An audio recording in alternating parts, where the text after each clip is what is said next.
Hello, everyone, and welcome to Global Gurus, where every Friday we explore stories of international business and speak with industry leaders operating around the world. I'm your host, Philip Auerbach of Auerbach International. Thank you for joining us. If you're tuning in for the first time, we start each podcast with a running segment called Faux Pas Fridays, where we explore a funny blooper or a mistranslation that does not quite convey the professional image that your organization wants to project. And since today's guest will talk about a very interesting mistranslation that happened to him in China, I'd like to add to that by giving an example of a sign in China outside a Mexican restaurant. This was in Shanghai, and the top of the sign, of course, was in Chinese, and the bottom was in English, and the English read as follows: Zapata's Mexican Cantina does not sponsor prostitutes at our establishment.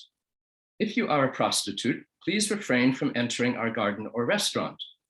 If you are unsure whether you are a prostitute, please ask one of our friendly security guards to sort it out for you. So today's guest is Eric Levine. He's been in the fitness world for over 3 decades. He started the very first franchise at Gold's Gym, which was in Santa Barbara, California, and then in Toronto. He sold the initial clubs and moved to the LA area and partnered with Ray Wilson to create 72 family fitness clubs worldwide. After that, he merged Gold's Gyms with 24-Hour Fitness. He then expanded into Asia with a chain called California Fitness and grew his revenues from $0 to $100 million before his 3rd year, with an EBITDA, which is earnings before interest, taxes, depreciation, and amortization, of $38 million. He broke every record in the fitness world and opened in Hong Kong, Singapore, Taiwan, Korea, Thailand, Malaysia, China, and Vietnam.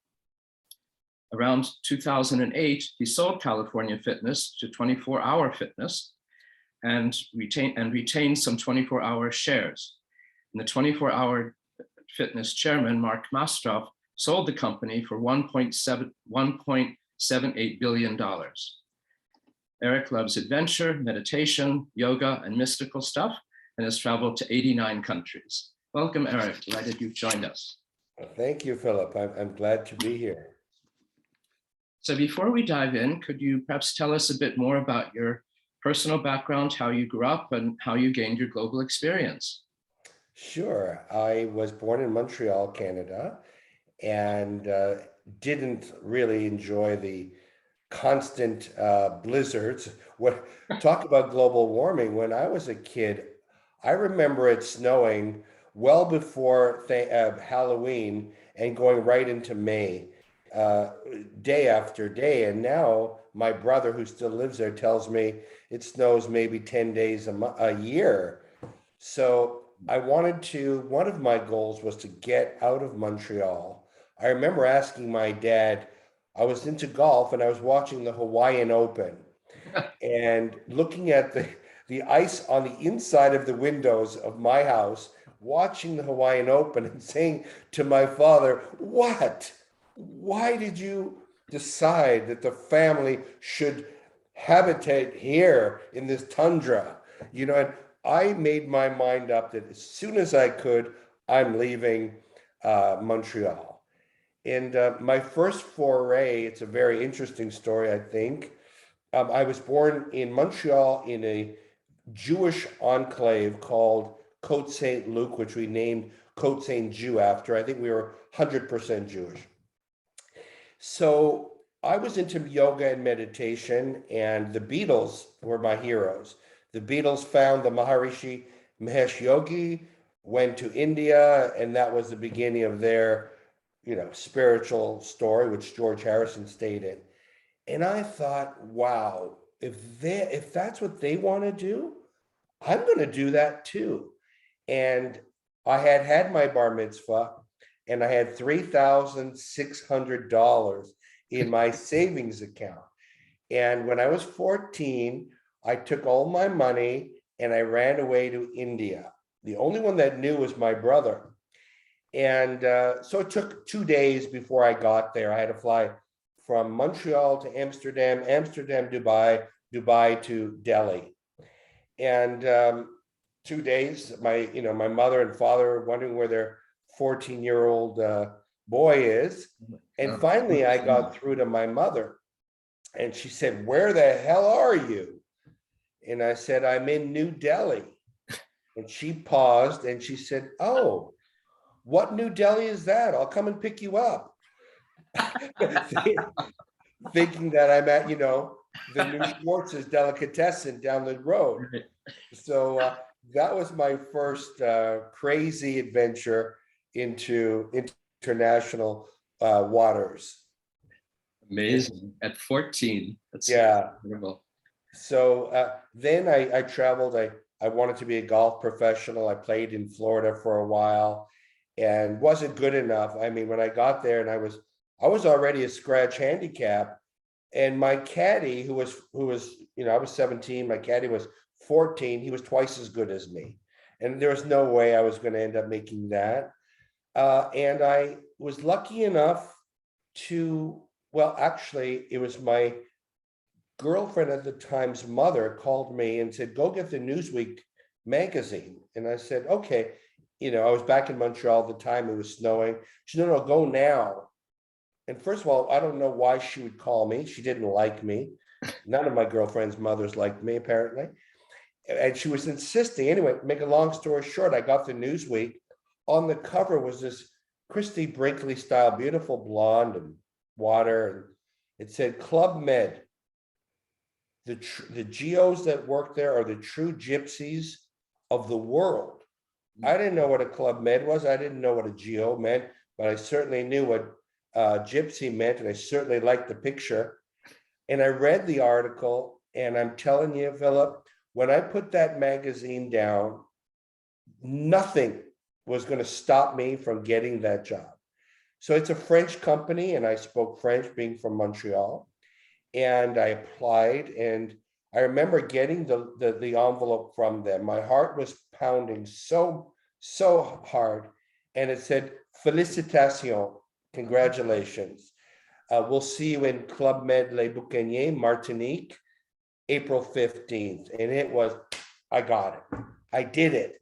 And the beautiful thing about Club Med was that every 6 months, they sent you to a new village all around the world. So I traveled from Martinique to Tahiti, to France, to Africa, to Greece, all over the world. And it was not just that adventure, but the two other things that were so important to me. I mean, we got paid $60 a month, so it wasn't that. It was the travel, 600 new people a week from all over the world. And the people that worked with me were also international gypsies that were looking at adventure. And I got to appreciate the value of each culture, and that there's no right or wrong, that everybody has a different mindset, and they're brought up differently. And it was an opening to a certain type of intelligence on internationalism. And I really enjoyed that. That's marvelous. It dovetails in many ways with my background. That's really superb. Really? Were you in Club Med as well? I've never been to Club Med, but I was introduced to the world at a very similar age, actually, around, well, 15, 16, when I started to travel. Yeah. At that age, it's all big eyes and new experiences and fun and adventure. Exactly. And you can't, as you get older, you go through all these different phases in your life. Like, no, I'm not going skydiving anymore. Right. Those type of no's instead of before, okay, I'll try it, and we go through these different phases. And but adventure, travel, learning new things, what could be more exciting than that? Absolutely. And you obviously then got into the fitness industry, and you became extremely successful in that. Yes, my father was a professional athlete, and we grew up in that mindset of vitamins, no smoking, no drinking, exercise. We used to exercise every Sunday at the YMHA. My father would work it every day. He'd take me on the weekends, and it was all part of my life. And very interesting story, I think. So after Club Med, I spent 4 years at Club Med. I was an actor growing up, a child actor, and I thought, well, I should be able to make it in LA. Wrong. Actually, I was a stripper and a waiter, making more money than I was as an actor. But but I finally landed a job, a great role in Mardi Gras in New Orleans, and it was with some big actors. And I thought, hey, I made it. And and we started rehearsing already, and I got a call from my brother at 6 a.m. in the morning, and he said, did you hear that Mardi Gras is canceled? And I said, how could Mardi Gras be canceled? And I hung up on him just like I want to go back to sleep. And then I got a call from my agent. Make a long story short, he called me down to a Sunset in West Hollywood, where his agency was. And it was raining every day that year in LA, by the way. And he says, did you hear Mardi Gras is canceled? I said, how is Mardi Gras canceled? You know, it's a yearly thing. So the unions went on strike and whatever. And I said, well, where are we going to shoot it? And he said, no, over. I said, over. Trust me, I'd already spent that money twice. He said, I said, well, next year. Now I'm grasping at any possibility, in the field. And he said, no, it's over. They have insurance. Get out of here. Go. And I left that office, and I'm standing on Sunset Boulevard. I have a Camaro that's worth nothing. Actually, when I sold it, the chain in my trunk was worth more than the car. But anyway, I'm standing on the curb and I hear the sound of the car that I love. It was a Porsche Turbo. And I'm looking over and I don't realize, but I'm standing in front of a foot of mud water. And he comes by me, tsunamis me. This is it's a perfect movie. And I get soaked from head to toe. It's freezing cold.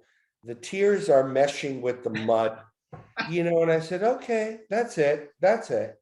And I don't know if you know LA, but I walked from West Hollywood all the way to PCH Highway 1, walked to Venice Beach, which is about a 4-hour in the driving range walk, left my car there, finally made it to my room, took my boots off, that's all, kept all the other freezing stuff on. And I looked up at the sky and I said, okay, I get it. You don't want me to be an actor. Cool. But I have no idea what I'm supposed to do. Now, show me what you want. So I wake up in the morning, depressed and freezing, and I make my way to Gold's Gym, which was one club at the time. And at that time, Philip, men and women never worked out together. Even at the spas, Monday, Wednesday, Friday were women, Tuesday, Thursday, Saturday were men. Huh. And in Gold's Gym, the only women that worked out there were biker girls that were tougher than the Schwarzeneggers and the Ferrignos, totally tattooed. And I'm standing at the front desk, and this beautiful girl walked in. And she said to me, thinking I worked there, she said, would you be able to train me? And I looked behind me to see who she's talking to. And I said, me here? You would want to work out here? Look behind me. Look at, yeah. She says, I think you guys would get me in good shape. I'm doing a Playboy cover, and I want to get in good shape. Wow. And I said, do you see the girls in here? You're not intimidated? She says, no, I think it would be interesting. And then my mind says, would your friends feel the same way as you? And she says, I think so. And boom, from that moment, I decided I'm going to buy the name Gold's Gym.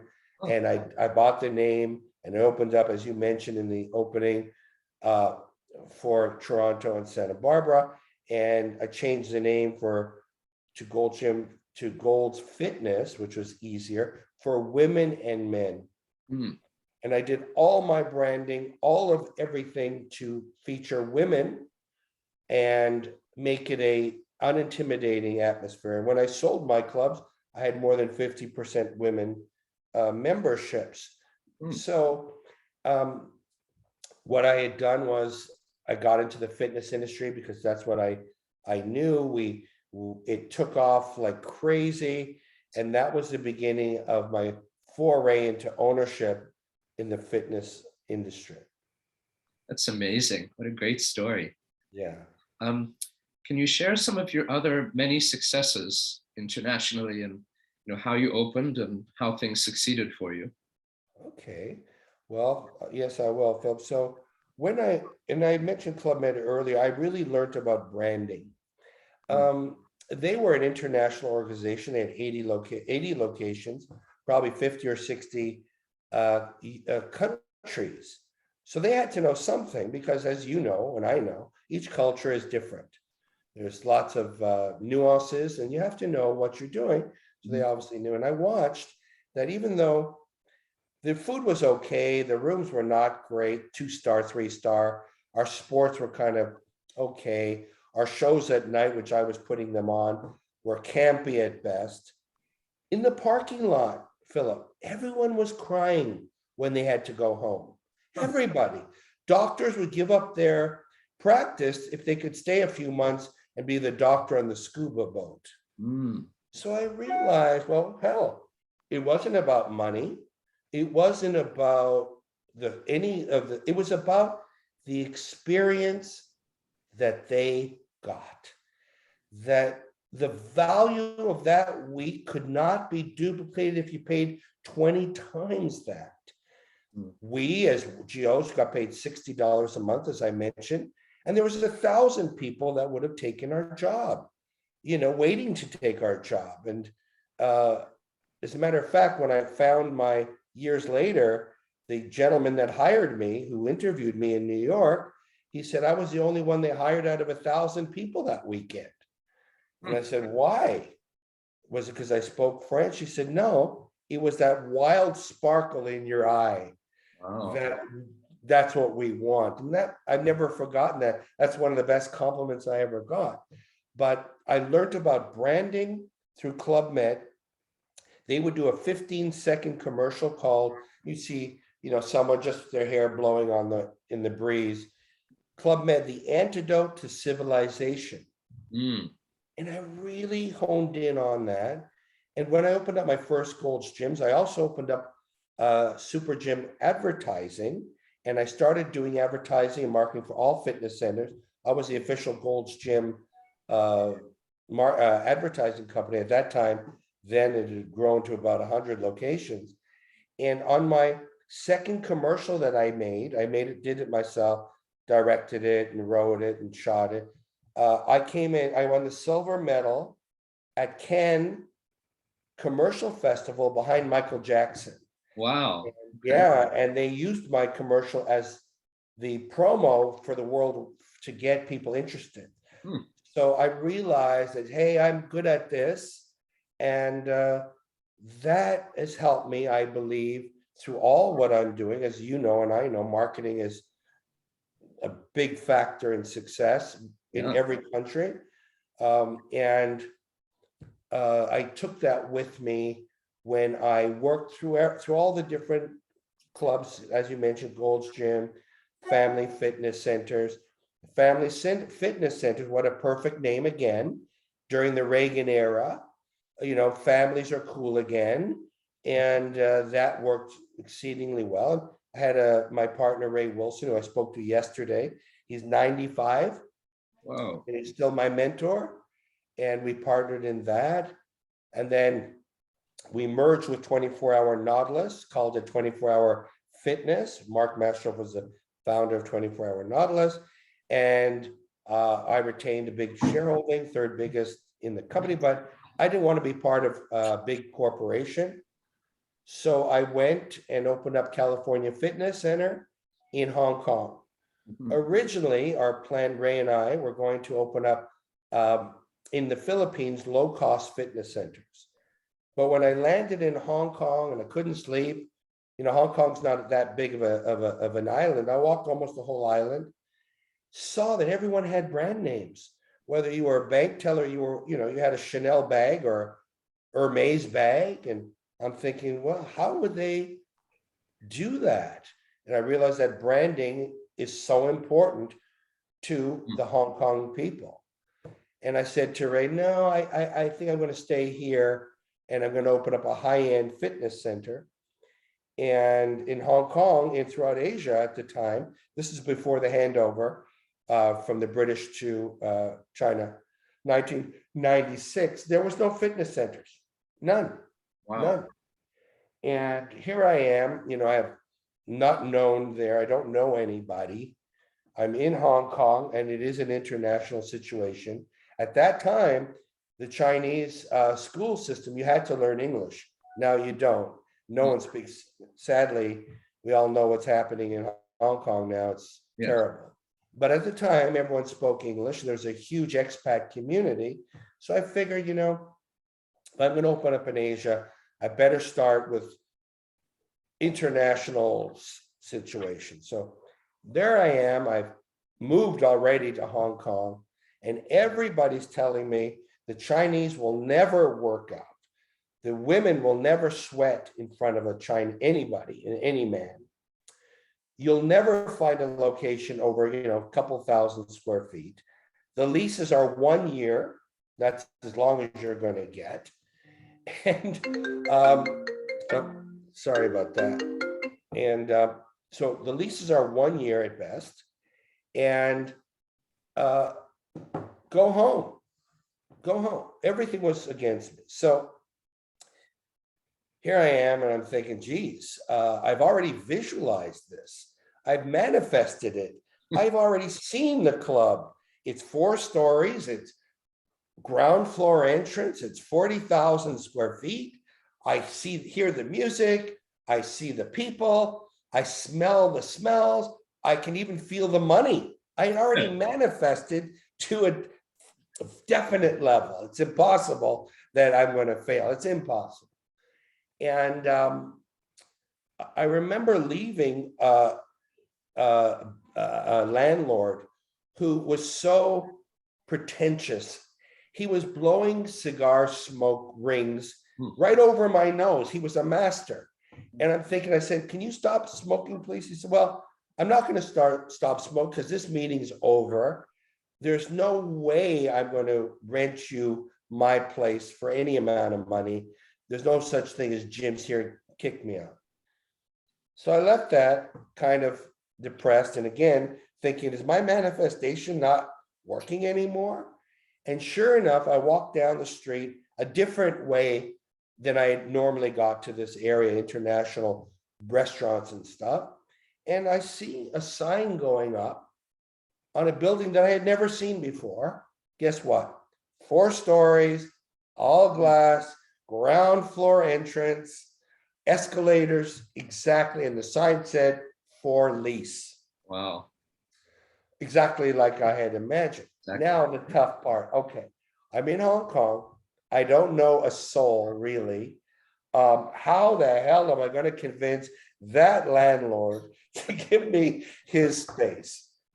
So across the street from that building was a restaurant called California. And I had heard about this billionaire from Montreal, a Jewish guy. And I found traveling around the world that Jewish people really help other Jewish people. I found that throughout all my traveling, which is a beautiful thing.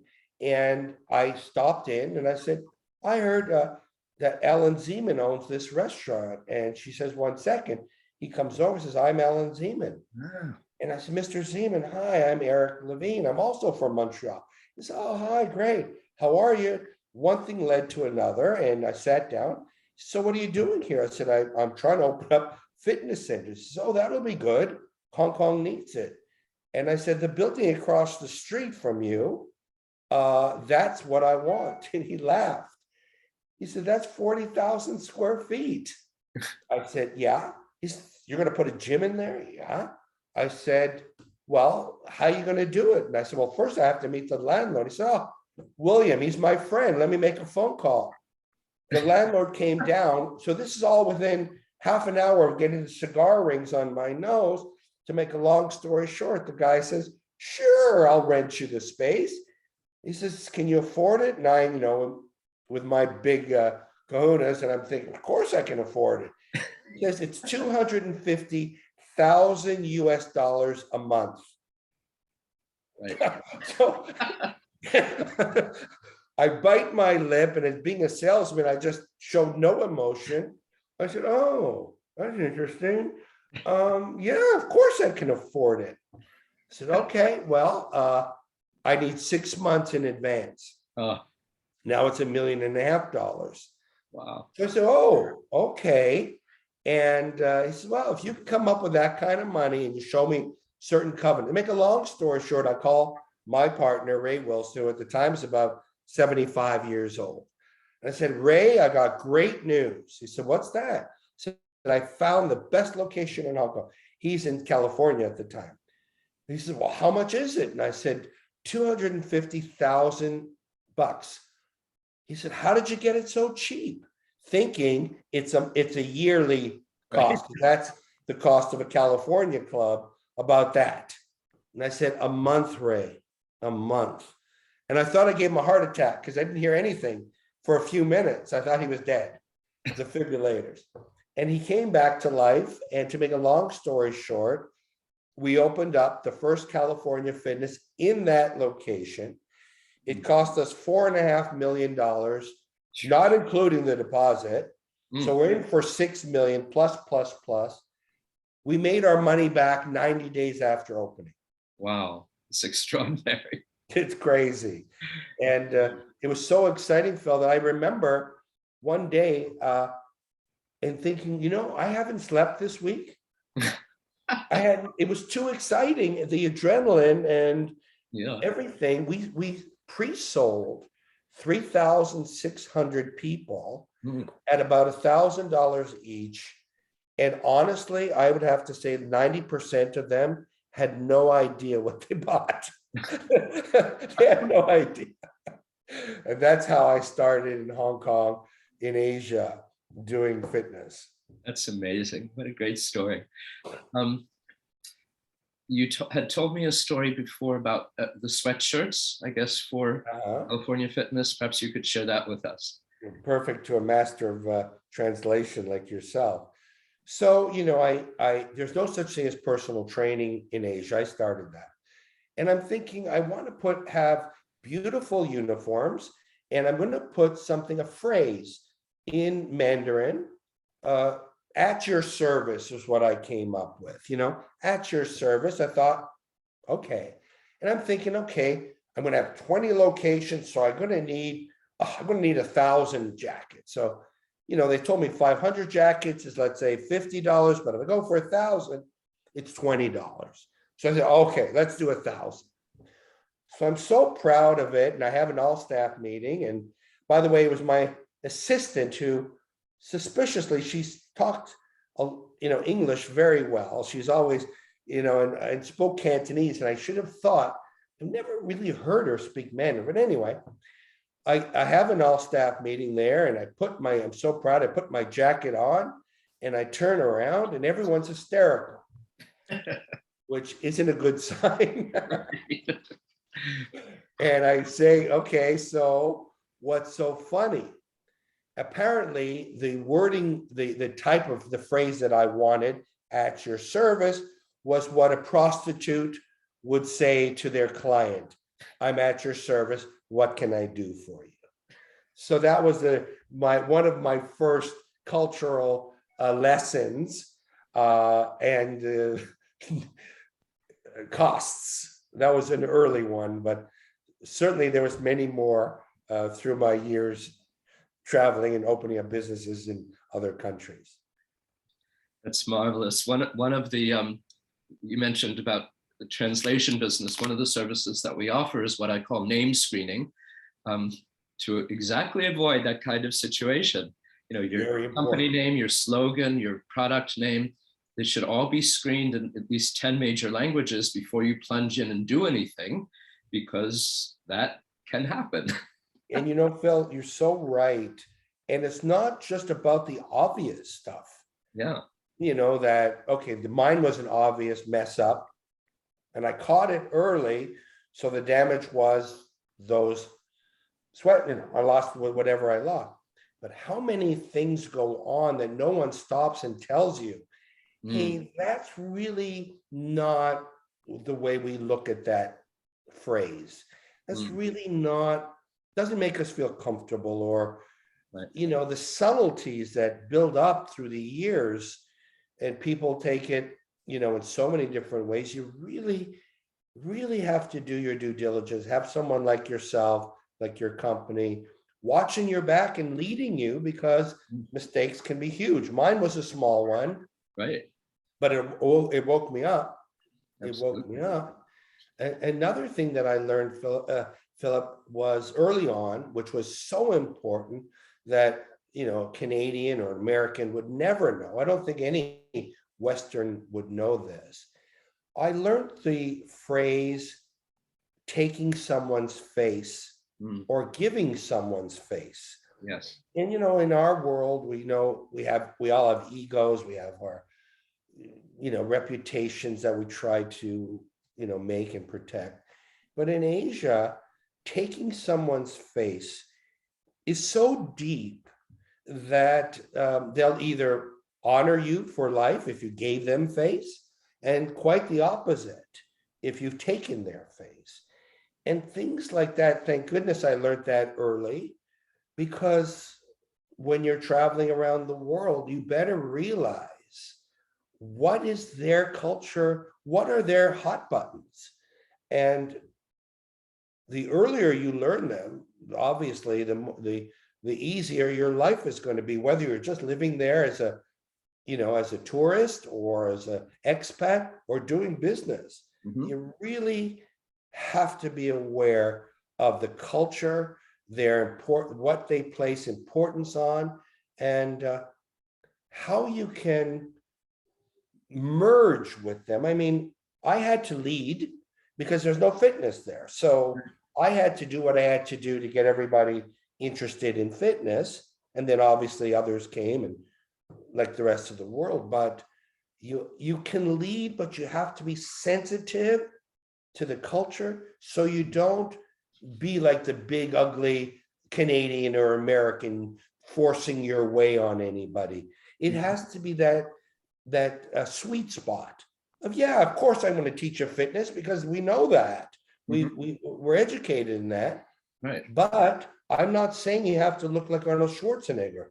The Right. look of the women there were, they wanted thin, model-esque look. And the men didn't want muscles at first.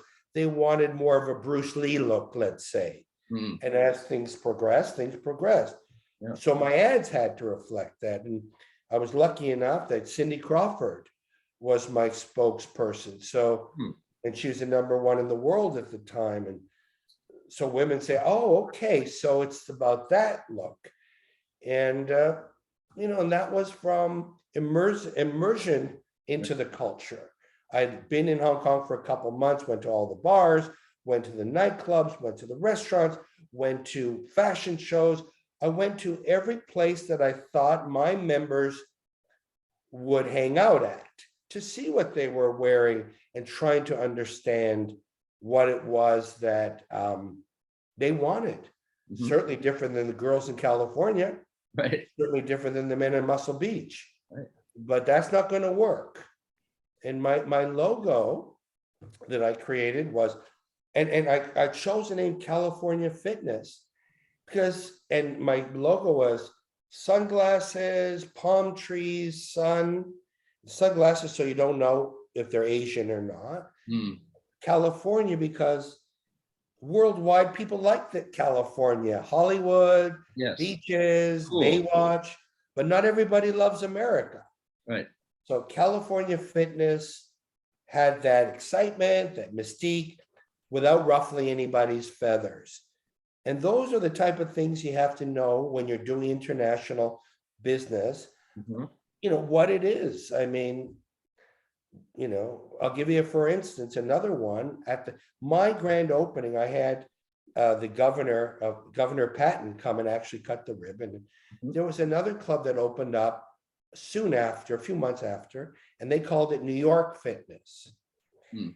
And they had, when I was running, pictures of Cindy Crawford and some local Hong Kong models. My competition were showing very muscled African American men grimacing, doing heavy lifting. That's totally wrong in Hong Kong and Asia. It's ridiculous. It's the exact opposite. He, for whatever reason, I don't want to, criticize. It's obvious he didn't do his homework. He didn't understand who his market was, and obviously they failed. But it's not so. Look, that maybe worked in 100 countries, but he didn't realize that that's not the thing at that time in Hong Kong, and that's a perfect example of not understanding, the country that you're in, the culture that you're working with. Absolutely. Two things I wanted to add just for our listeners. The concept of saving face is, it's very Asian, but it's also very Middle Eastern, very Muslim. And it's something to be, and Indian for that matter too, and to some extent in Latin America.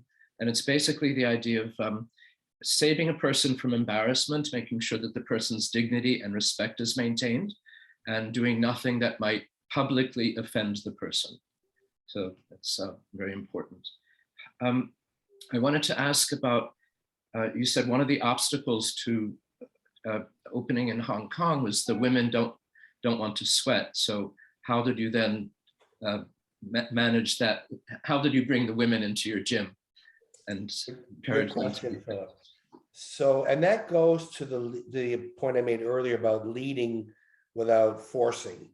Mm-hmm. So I hired a great public relations firm, this lady called Carlene, and her accent was so strong. Actually, I never understood a word she ever said to me, but instinctively I thought she was the one. True story.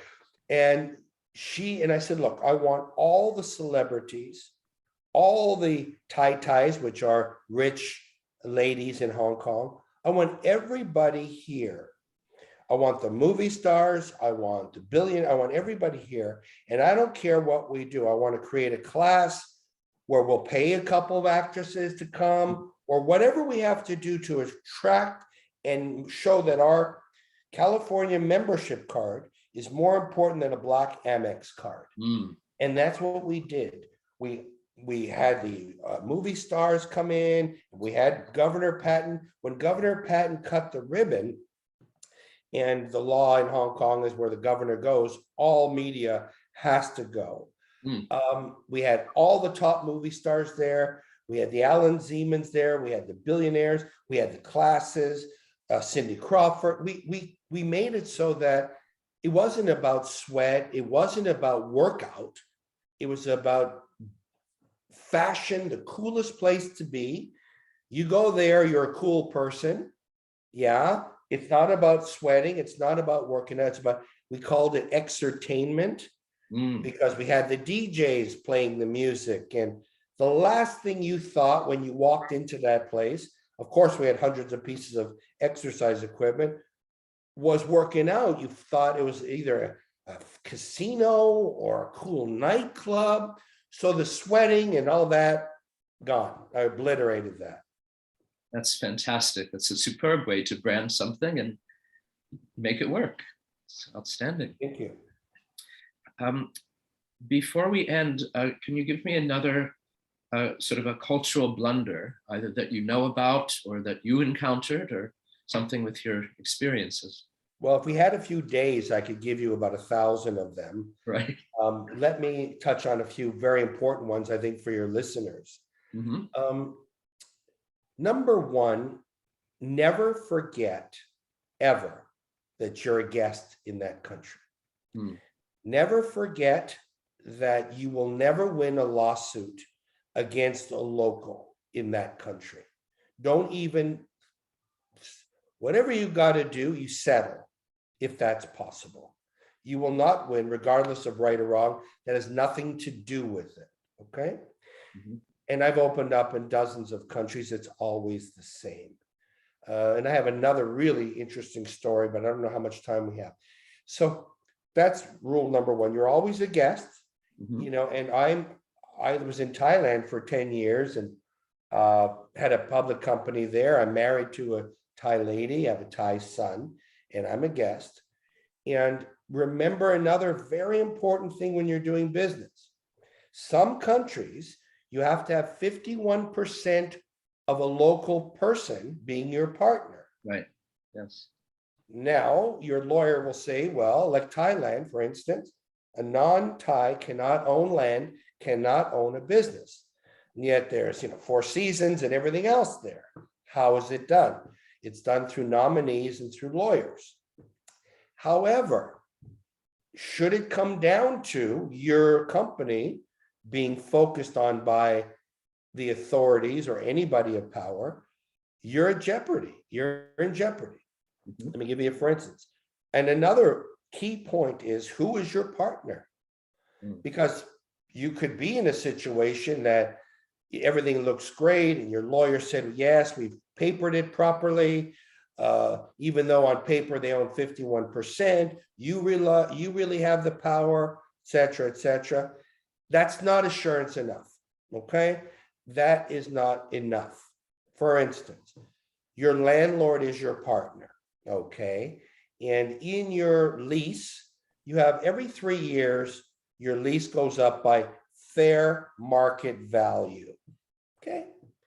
You go ahead and you get the biggest real estate company that'll do their survey for you, and they'll come back and they'll tell you and the landlord, based upon our due diligence, that area has gone up 3% in rent. And your 51% partner says, my brother-in-law has a real estate company and he says it's gone up 103%. Now what? He shuts down the lights because you didn't pay the increase. Oh. You lose your business. And that happens, and it will happen.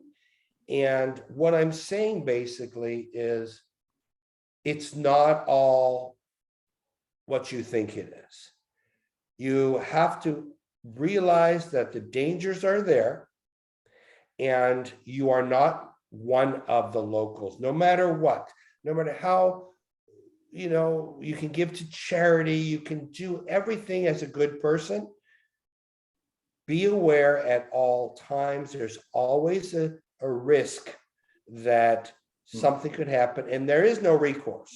There's no American embassy, there's no Canadian embassy. That doesn't exist, and some countries are worse than others. Some countries are more, they're moving towards more international, but still, and I'm not talking about 20 years ago, I'm talking about today, countries can go backwards. Yes. Can get worse, as we're looking at perhaps Hong Kong or China. So Burma turns into, okay, open up investments. This is what, only 8 years ago, right? All the money, trillions of dollars are going into Myanmar now, right? Aung Suu Kyi is there, everything looks beautiful, ba-boom, Out. gone Gone. overnight. So you really have to do your due diligence. Hire companies like yours, Philip. Hire consultants that have done well and done poorly, that can tell you, okay, what country are we talking about here, and take you through the necessary steps. And it doesn't matter how much your consultant costs you, you're going to be saving 1,000 times that. You may not go into doing it, but, and it's funny because I had companies in Korea, in Seoul, and Koreans is not an easy culture for expats to do it, even Koreans to do it. And most countries, a written contract means nothing. Right. Get that straight. Okay. Where we believe in them in the Western world, in many countries, it's a joke, it's a farce. And I remember John Kerry being so perturbed that the North Koreans continued with their nuclear program, even though we were giving them rice. We had an agreement. That's the type of thing I'm trying to tell your listeners. Right. Wise up. This is a big deal. It's not an American thing or Canadian, it's their thing. If you Yes, weigh all the issues out and you want to take that shot, go ahead, get the best lawyers you can, get the best accountants you can, hire a PR firm, do your due diligence, and be careful. absolutely. Yeah, and in Western cultures, we think contracts are sacrosanct, but especially in Asia and in the Muslim world, or Middle East, what matters 100 times more are your personal relationships, your relationship with your partner, and the trust and the rapport and the confidence that you have with each other. Absolutely. And that's doesn't really matter what the paper says. Great point. Fascinating. Before we close, I presume you do a lot of fitness in your spare time, but what else do you like to do to relax, or just non-work time? Well, thank you for that question. I really enjoy doing meditation and yoga, and I still travel all the time. I love learning new things. I'll tell you one of my funny travel stories. So we went to Mongolia. We went with the Thailand Buddhist monks. They were teaching meditation. It was the end of May, and it was a blizzard. It was a snowstorm. And I'm a vegetarian. So we go to the salad bar, and it starts off normal. Like, I don't want to say normal. It starts off as expected, salad. Next bin is nuts and fruits. The next bin is dairy.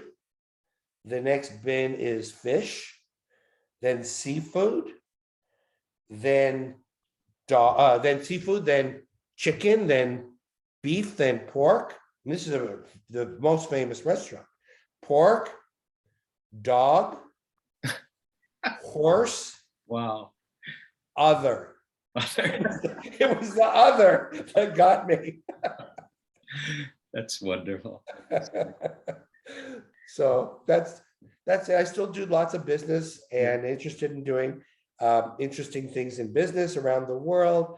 I love people, adventure, and I think I've never changed from when I started at Club Med. I hope I have that same sparkle in my eye that they hired me for. That's great. Well, you certainly do. You certainly have the joie de vivre, the joy of life and joy of living. Thank you, Philip. So thank you, Eric. It's been an absolute pleasure getting to know you and getting your stories, learning from you, and having the great insights that our listeners will benefit from. So thank you so much. My pleasure, Philip. I'm honored. I know how important you are and what your work is. And thank you for having me. Thank you. So this has been Philip Auerbach. Please join us again next week for another edition of Global Gurus and their stories of international business.